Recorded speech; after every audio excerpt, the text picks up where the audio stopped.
Bernard here on behalf of MovieGameNostalgia.com. I hope you're all very well. And today we've got a little movie review of it's classed as an action science fiction thriller, but more on that in a moment. It doesn't quite fall into that category in my opinion. And it's a film called Before the Fire, also known as The Great Silence. So please, if you're new to this channel and you enjoy movie, TV, drama reviews, film reviews and information blogs as well on DVD releases and cinema releases, please push that subscribe button and push the bell notifications. That'll be absolutely fantastic. Yeah, I mean, they call it an action sci-fi thriller, but it's more a drama, to be honest with you. A couple of the user reviews state that, and I would have to agree with them on this. It's more a drama. It's a pandemic thriller, so obviously if you're in the mood for that, that's fair enough. It's directed by Charlie Bueller, and obviously it's about deep in the throes of a global pandemic, up-and-coming TV star. This was done before the pandemic, by the way. This hasn't been done. This is pure coincidence, obviously. Deep in the throes of a global pandemic, up-and-coming TV star Ava Boone is forced to flee the mounting chaos in Los Angeles and return to her rural hometown. But she struggles to acclimate to a way of life she left behind long ago. Her homecoming attracts a dangerous figure from her past, threatening both her and the family that serves as her only sanctuary. So there you go, director Charlie Bueller. Writer Jenna Ling Adams, she also stars in it, and she doesn't do a little bad job of starring anyway as the main character. Also stars Jackson Davis and Ryan Vigilant. That's a good name, isn't it? Ryan Vigilant. Any good? Internet Movie Database? Well, not got great reviews. There's 174 as I'm doing this reviews, and it scores on average 4 out of 10 on Internet Movie Database. So not fantastic. Just having a look at some of the reviews that have been left by people who've actually left a written review rather than just a score and legged it. Freck Tech on the 14th of August 2020 wrote, entitled his critique, "It's a drama, 5 out of 10. It's shot well, looks nice and the acting is fine. It's a well put together movie. The biggest problem for me was the script. The film dragged for long periods during the first 2 acts where it felt like nothing important was happening, and the lack of character development outside of the main character meant that by the time the 3rd act arrived and things did start happening, it was hard to fully understand why people were acting the way they were. I think a bit more time spent fleshing out the antagonist and exploring dynamics between the lead and her estranged family would have helped a lot with this." Yeah, I mean, I do echo some of that. Omen Data on the 15th of August 2020 also give it 5 out of 10 and wrote, "Style and substance. As the other reviewer has pointed out, this is more of a drama than a post-apocalyptic sci-fi action film, but it has a certain style and captures the pandemic angle using a low budget reasonably well, and this has always been has to be taken into consideration. There's no CGI, no effects, but it does have some merit as the acting, photography and atmosphere is not bad. And although the story kind of fizzles out at the end, it is bleak, nasty and vicious. Even though a lot of the story is not explained in detail, it deserves a fair and average 5 out of 10. Well, 5 out of 10 is not a great score, is it? But we did find someone who did really like it.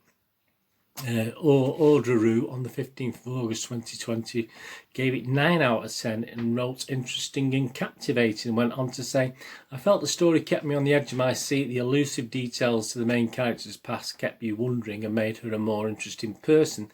The acting was great. I felt like every scene was real with emotion. The details the director put into this film made me feel like I was in each scene. The cinematography was breathtaking. I loved this movie and was pleasantly surprised by the quality of this fantastic production." Well, I'm sorry with these words of breathtaking and fantastic. I think whoever's wrote that is in some way connected with the film. I'm not going to say it's a total disaster, but I think that's a bit of a ringer, to be honest with you. You certainly wouldn't use those words about a film like this. My little thoughts on it, MGN thoughts and rating. Well, yeah, it does have a low budget feel to it, and but it does have its moments. But sadly, those moments do take a long time to get to them. That's the thing. The acting is okay. Jenna Ling Adams does a great, a good job as the central character. There's not much meat on the bones of the other characters we are introduced to, including her own dysfunctional family. I mean, we know they're dysfunctional, but we don't have any real, as one of the critics said before, we don't have any real background to some of the characters. Whether you've got the appetite for this type of film with what's going on in the world at the moment is another matter. You may not wish to get through the first 45 minutes to get to the juicier, more actiony second half of the film, where actually things do start to happen. After struggling through it, I must admit, you do feel as though you need at least a satisfying end to it, and it fails miserably, I'm afraid. It does. The end is pretty weak, to be honest with you. And as I say, I sort of suffered through the first 45-50 minutes, and sort of got to a little bit that was more interesting, and then the ending just was a damp squib, to be honest with you.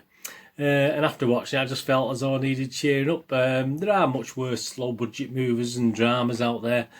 And certainly without Jenna's character, I think this would have also been one of them. But I'm not going to go mad on my score. I don't think it's enough in it. There are elements, as I said, but it is a bit long-winded in parts, and a bit of a letdown in the end, which is a shame because some of the actors are okay, but as I said, there's no real meat on the bones to any of the characters, and you are puzzled as to why certain characters are reacting in certain ways. And yeah, we know there's a pandemic going on, but even so, it's certainly a place I wouldn't want to call home and return to based on the people who live there anyway. Yeah, so my MGM rating on this movie is just 5 out of 10, so I'm not going to give it a watchable rating. I'm not going to give it a not put you off rating. It's just a straightforward 5 out of 10. Just a middling rating, nothing special. If you do like Jenna Ling Adams, I mean, it's worth a watch just to watch Jenna, to be honest with you, because she's the only real bright light in it, in my opinion. The posters, yeah, I mean, there's a couple of posters. I mean, I like I've just shown one poster there. You might see the other one as we're going through this, but I like that poster, that particular poster there, and I wouldn't be ashamed of putting that on the wall. It captures the apocalyptic feel the film sometimes, or most of the time, sort of misses. I mean, it does start off with that sort of feel, but apart from the odd news report on the radio, etc., it doesn't really have that sort of feel to it during the film, even though it does try. But the poster's nice. The poster does capture that post-apocalyptic feel. So I'm going to give the poster victory today 6 out of 10 for the poster, 5 out of 10 for the film. Anyway, thanks for watching. Please check my links on screen. And obviously, if you're into football or know anyone into football, don't forget I do little vlogs on my football team as well, which is Manchester City here in the UK, if you're outside of the UK.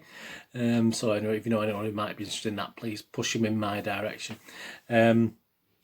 Please check out my little website, moviegamenostalgia.com, for old and rare DVDs, movie posters from the 90s and 2000s, some board games on there as well. That'd be absolutely fantastic. Thumbs up to you. And if you can give this video and vlogger a little like, that's absolutely fantastic. It's nice to get views, but it's nice to get little thumbs up and likes as well.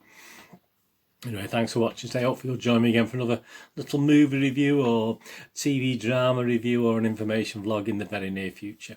What you're going to do with the rest of your day, have a great one. Look after yourself, look after your friends, look after your family, and more importantly, let's all look after each other. And please, please stay safe, everyone. Until the next time, it's Bird saying goodbye for now. Bye-bye.